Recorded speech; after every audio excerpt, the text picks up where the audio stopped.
Your shoulder pain was almost gone and now it's come back with a vengeance. Let me explain what's happened and what you need to do. I've had slap tears in both shoulders, torn rotator cuffs.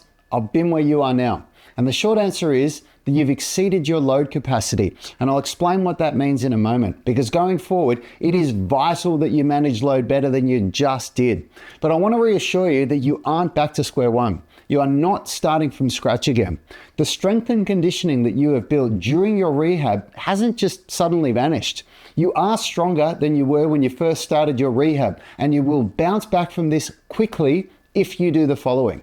Now, we may need to regress you to a less demanding program phase in your shoulder rehab journey. And this is important because we need to reduce the load on your shoulder, and each new program phase increases the load to force adaptation. So regressing is the smart move here, but you will progress through these phases quicker than you did the first time around.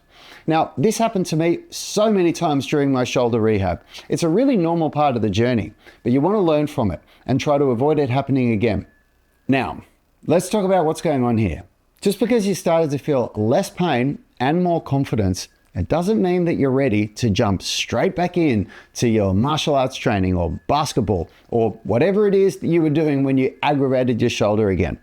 And if you did it in the gym lifting your weights, it's likely that you had already added too much load to your cup during that day, and the workout that you did exceeded your load capacity.